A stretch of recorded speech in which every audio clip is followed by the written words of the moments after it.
The only thing I remember about the NFL draft was people were saying as soon as people pop out the Russell Simmons picture, that means it's NFL draft day. No, like that, you know, because honestly, I think he should have stayed with the girl because she was with him during his dusty moments, just for him to get with a bitch and play stepdaddy and get, you know, his current treatment that he's getting. No, I hear you. And I'm sorry, I'm not wifing someone who used to get fucked by Future, but. Yeah, I wouldn't either. But no, but that's not the whole. Well, it was actually Passport OG's video, so he was talking about how like every time NFL draft day comes around, we hear the same tired argument of like, oh, all the wealthy black men marry white women, which has been debunked. I don't know how many times over. Like 83% of all black men who make $100,000 or more are married to black women. So it's already been debunked. And like I said, and it speaks to, but that was from. And on top of that, Kevin Samuels already warned y'all. All right, snow bunnies are cute, and I think there's a few that watch me. What's up? But that's not even what most black guys are checking for now. They're looking for Marisol. So. Right. That's another thing. It's not even white women. And that was Medium Man who pointed out the 83% part. Yeah. But Passport OG, his video was really talking about how we never highlight the academics, the doctors, the lawyers, the engineers. Yeah, because those men, all the other guys, the girls was calling them corny, and this is in college. Like I said, that's what I was telling you at the bar earlier. Like this girl I was dating, black chick, for you guys, her friends called me corny. I'm like, the fuck? So she ended up stopped dating me because she found out I was atheist. That's why she and I stopped dating, because she thought that was like something connected with the devil. I'm like, the fuck is wrong with this bitch? Like, atheism means I don't believe in any of that shit, but whatever. But, no, and that's my point. And I didn't even tell her I was atheist. She saw it on my, this is going to age me a lot, she saw it on my Black Planet page. So, yeah, that was a long time ago. But that's my point. Like, Passport OG did highlight the fact, like, yo, there's so many more black men who are earning six figures, have great careers and all this, and you're dismissing, you're painting a picture that these few hundred, and it's literally, when you look at the numbers, I'll give you a few thousand black men who try to get into the NFL that may actually get in. It's not that many. Well, like Kevin said, they don't know how to pick. Like, they picking people based off of superficial stuff, like because he's going to the NFL, he's going to the NBA. They know, they see that as outward signs of success, because they can't discriminate successful people like engineers and stuff like that. Because when Kevin even asked them what do these people do, they couldn't describe what their job like, or what they look like. Yeah. Like I said, you're not gonna. I'm gonna put this out there. I make great money, but you will never know. Because, well, he's smart. That, yes. Because you'll never know. I don't dress fancy, like flashy. I don't drive flashy. I don't do none of that. And you'll never know. Yeah, I noticed, like, you kind of downscaled after you made more money, right? Yeah, and that's the funny part. Actually, now you mentioned, I just never thought about it. Like, damn, when I did start making more money, I chilled out. I'm making less when I have businesses and shit like that. Now I'm like, no. Like, and that's the thing, like, bro, when people make money, like, you're not doing all that. People who make a lot of money want to keep their money. Yes. Generally. I can't speak for everyone, because some people are stupid, but generally people who made their money from the ground up tend to want to keep their money. So, I mean, that, and plus to me, balling isn't like cars and clothes now. It's that blue book. To me, that's balling. Taking 3 or 4 trips a year. Flights is ball. To me, is balling. Flights is balling. You know, having an account that has commas in it is balling. You know, just having it fresh as J's to me is not balling, especially if you're over 30. Like y'all need to knock this shit out. But yeah, that was, but yeah, like I said, Passport G made a valid point. Like, and he actually showed, it was his, I forgot what year the graduation was, but the guy was from Morehouse, and I think he graduated with a 4.0. He was a biology major and something else. He gave a great, a great speech. Is it valedictorian or valedictorian? Salutatorian is just under valedictorian. All right, so he was a valedictorian. So he gave a great speech, and he made a valid point. How come, you know, the NFL draft comes on, and we all know about it, we start to watch it, but when it's the graduating class from Morehouse, the guy who graduated magna cum laude, exactly, with in biology of all things, like we don't hear nothing about it. We don't stop to like watch this, listen to his speech. That was, and it kind of hit home for me because I'm like, yo, I didn't play sports. Now, look, this is one thing. This is a bone I will throw to like a lot of these folks in African countries, particularly like I can't speak for all of them, like places like Nigeria. Over there, the girls find the guys who do well in school cool. That's one thing I'll give them. Like they find the guys who do well in school. Those to them, those guys are cool because they know they're going somewhere in life. It's cool to do well in school. Here, you had to hide the fact that you were doing well in school. And the crazy thing is, it's funny we say because when those same girls get here, all that shit goes out the window. For some reason, I don't know what it is. With African girls? Some, not all. Because I was about to say that the African girls I came across in college. Well, because again, college is sort of like discovery. No, not self-discovery. What do you call it, like a survey, a poll where you kind of restrict the pool of people. I can't.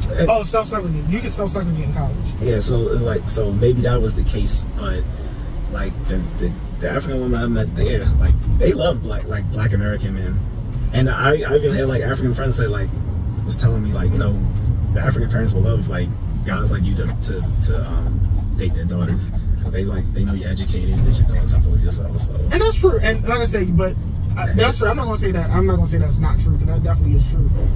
What I got from the few Africans I dated and I met, their men, it's certain shit that black American men will let slide that African men won't. Oh yeah, that's a different thing. It's a cultural thing, is that too. But like, I would say if they were raised here, no. If they were fresh off the boat, like came here as an adult or late teens, okay. The only reason I say is because I dated this one. Well, we didn't date. We went on a date with this Nigerian young lady, and she was born and raised here.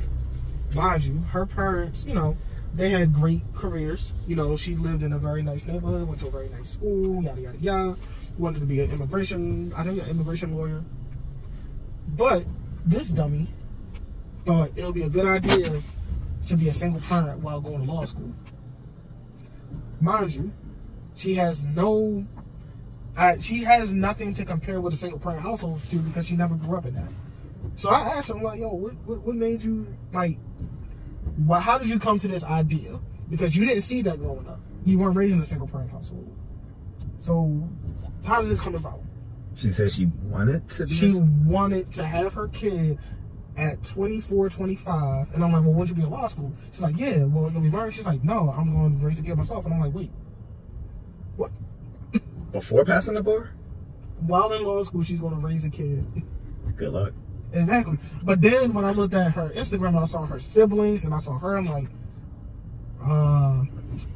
they got the septum theory. Before septum theory was septum theory, I started putting it into them. Like, oh, y'all got septum rings. Blue hair, septum nose rings. Yep. But that's my thing. Like, probably got an aunt tattooed on the arm. But that's my thing. Like, yo, how did your parents are from Nigeria? Like, how? Not saying that means anything, but yo, how did you, with never seeing that type of lifestyle, come to this conclusion? Then on the other side of the spectrum, another young lady, she's from a different country in Africa. She thinks, you know, I'm gonna marry an American man who's a Muslim. And I'm like, ooh, good luck.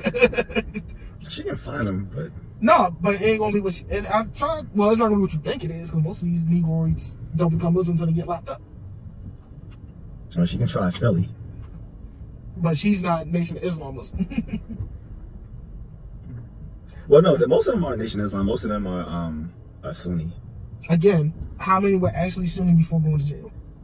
I don't know. I'm just saying it's a big Muslim population in like Philly. I mean, she might. That's where the whole Philly beard came from, which is basically just a bunch of Muslim guys. I mean, she might. I mean, good luck to her. But like I said, you know, my thing is always been, for me anyway, I'm gonna go where I'm accepted. And frankly, me having the degrees I have and the one I'm working on isn't looked at as like a negative. I mean, don't get me wrong. Now, it is, you know, hearing black women to praise me now that I'm older for trying to go for a doctorate and all this other stuff.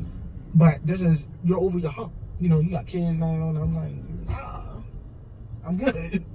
You know, no, I'm good. But that was basically his whole premise of the video, was how like the black community as a whole typically overlooks the academics versus, you know, in favor of the athletes, when the athletes number in the literal hundreds as far as black athletes to actually make it, particularly into the NFL. It's literally hundreds. It's not that many. And the average career is what, 5 years? That's in the quarter. Yeah, I don't know the exact numbers. Don't quote me on that. All I know is the quarterback makes the most, and if you're a bench warmer, you're making 800 something thousand a year, which still isn't bad. But at the same time, you know, you're banking. You have thousands of people trying to go for a limited spot.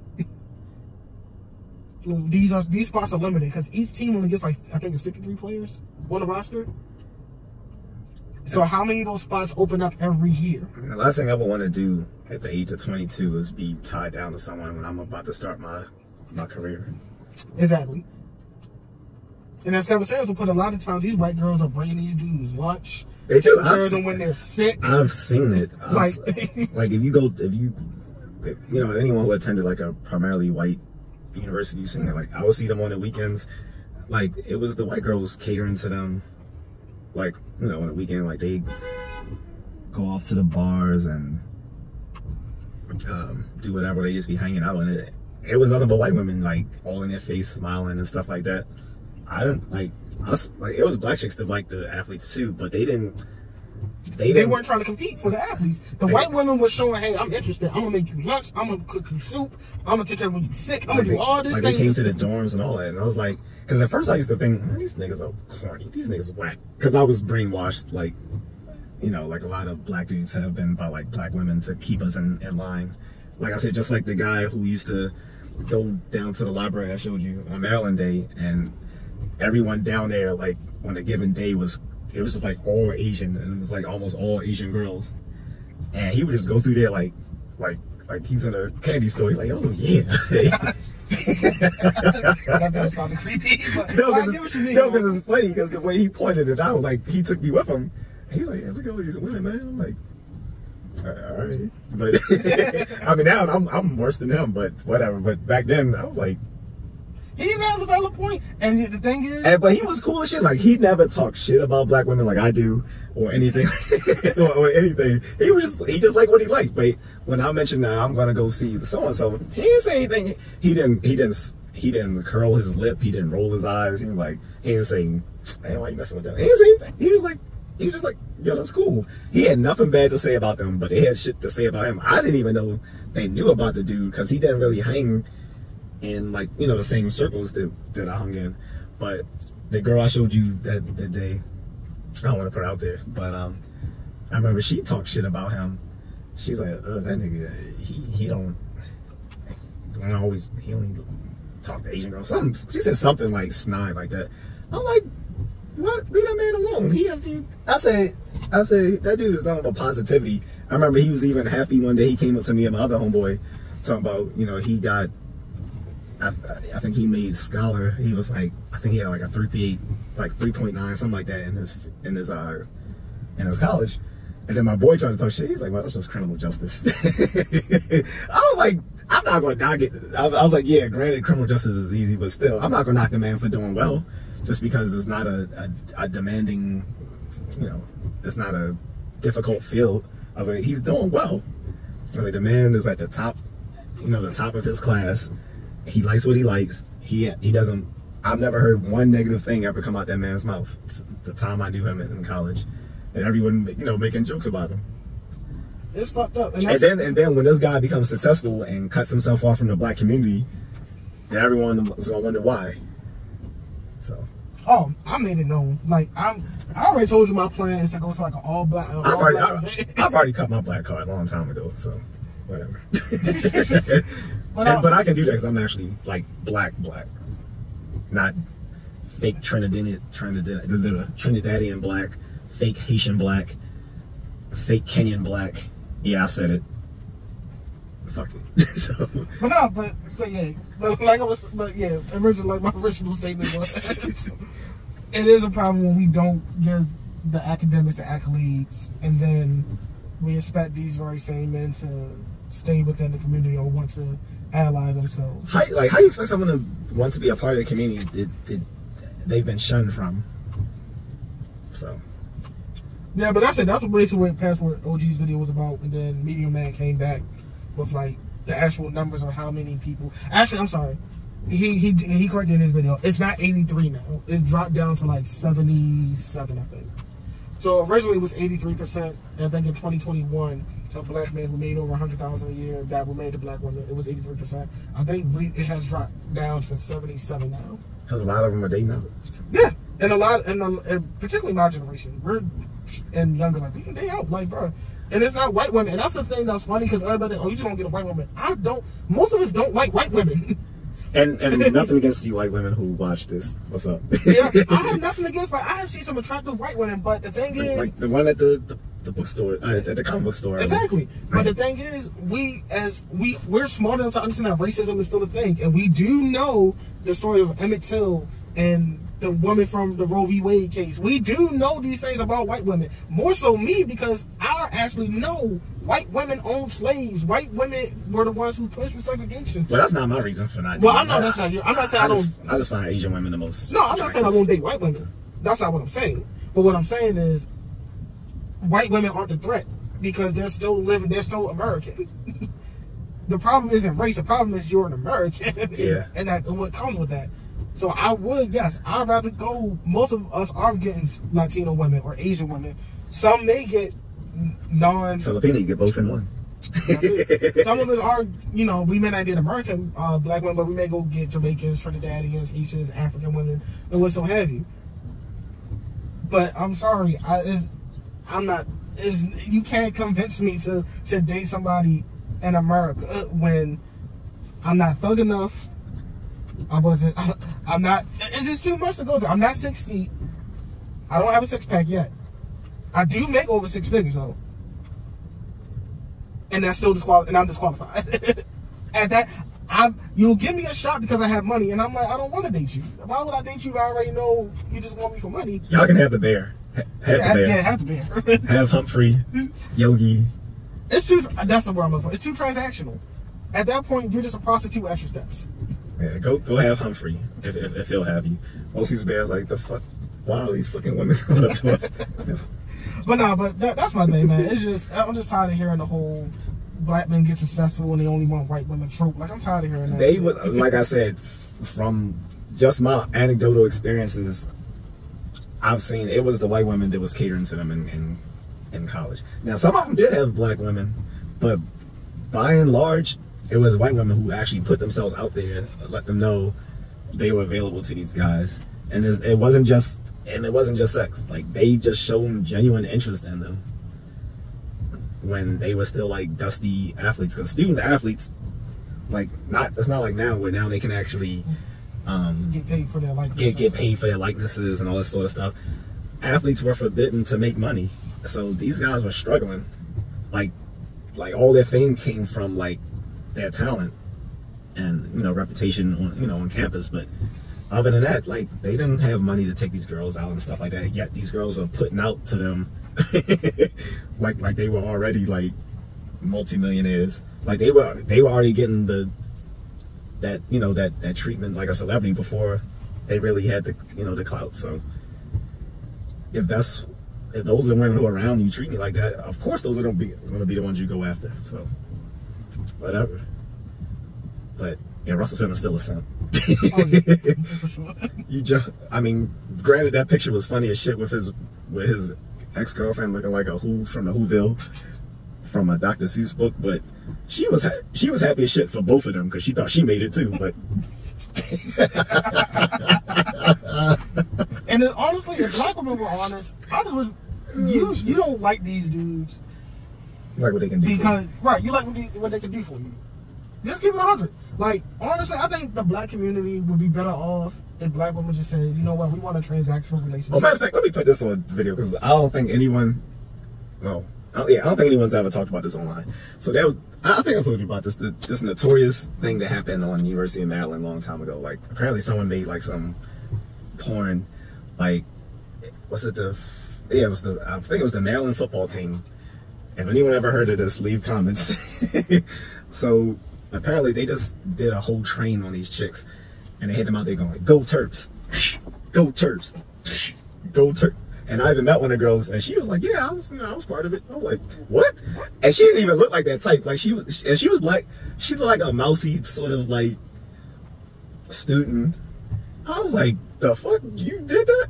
Because up until that point, I thought that was just one of those campus rumors. Like, you know, right. I'm sure every campus has some sort of like urban myth attached to it. But she was like, "No, I was a part of it." And I was like, "Oh, that shit was real." Because apparently the video was circulated amongst enough people that the urban myth got propagated. But these girls will willingly do a lot of things for these guys that they think are gonna be like successful athletes. Like I said, they slutted out a whole train of women at the time. So, and to add to that point, why would I want to wife that? Because here's the thing. Here's the especially that it's on a video, so that's gonna live forever. So right. But here's the pretty sure that's somebody's mama now. They got just her ass cheeks blown apart by someone who's probably now in the NFL or retiring on the NFL. And that's the problem. And that's the downside that I think women don't look at. You can say, "Well, I want to have my fun, do all this." However, you can't expect to get a husband who's in the spotlight, the public eye, because any dirt that's on you is going to affect his ability to earn, because now you are attached if y'all married. And a lot of people want to, play this, especially with black women, when they want to put that power couple bullshit. It's fine. If you want to do it, cool, but understand your dirt affects him like his dirt. Well, his dirt is not going to affect you like your dirt affects him, because your dirt, it makes him look bad. And don't even get me started with Greek life. And his dirt just makes him look bad. But your dirt makes both of y'all look bad. Listen, don't get me started with Greek life. Those women in it. I wouldn't date a chick who was in a sorority. Honestly, I would date one, but I don't think I wouldn't marry one. Like that line. Like I remember one of my frat brothers, when he was living in the dorm, and they had the line of I don't remember if it was AKAs or Deltas. I don't think it was. What colors did they wear? I don't know. It's because this was in his dorm. I didn't see it. He was telling me that they had them all cleaning up in the dorm topless. Oh, you seen that before? Yeah, that when I was at a particular HBCU, that seemed to be a common hazing. Is that amongst all of them, or was that specific sorority? I don't know which sorority it was, but that tends to be a common theme amongst the sororities. Is to have them do something shameful like that. And for me, I was talking to a young lady. She was talking about joining a sorority. I'm not going to say which one. I just told her, I think it's stupid that you would expose yourself like that just to be a part of this group. And I get what she was saying, well, the professional connection. I said, yeah, but think about it. You are essentially mind you, and I say this because me and your generations is different. Y'all didn't have the internet in abundance like we did. Like I said, I'm glad I lived in the time before all my debauchery is put online. Exactly. That's why I'm looking at her. I'm like, yo, when if somebody records this and just posts it, your career is over.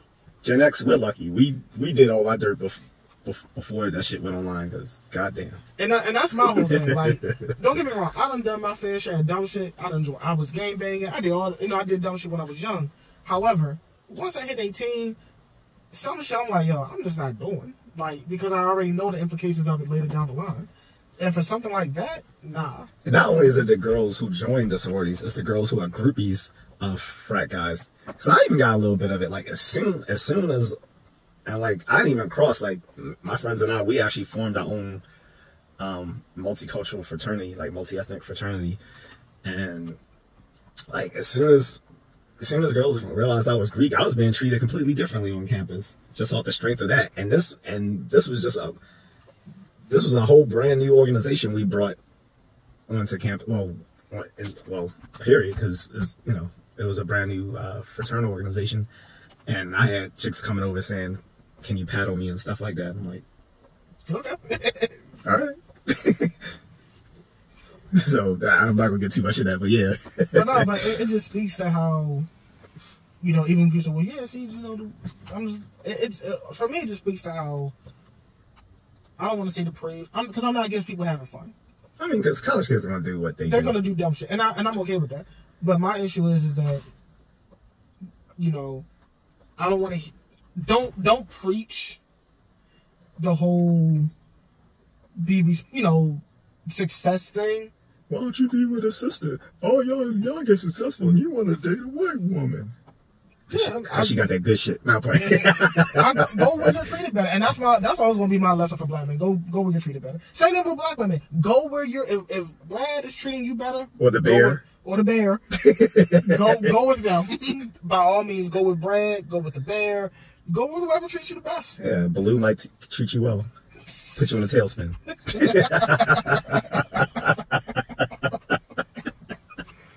Oh shit! But yeah, man, that's how I look at it, man. I'm just tired of the whole you become black and you want to just date white women. I'm like, not really. No, I want the Asian women. I'm straight Wesley sniping it up. Just walking around, just get darker. Talk about always bet on black, bitch. Just walk around with a pair of chopsticks in my pocket. So, hey, see me. Stop. That's racist. But anyway. But yeah, Wesley Snipes, that's like I don't know, that's just funny. But no, that's just my whole thing, man. I'm going to go where I'm treated better. If it's white, black, Asian, whatever, I don't care. Where I'm getting treated the best is where I'm going to go. Yep. So that's it. So NFL draft pick, if the women, if you know, black women want to be side by side with these guys, cater to them the way the white chicks do. I mean, all you gotta do is look at what they do, and that's how they get them. It's no secret.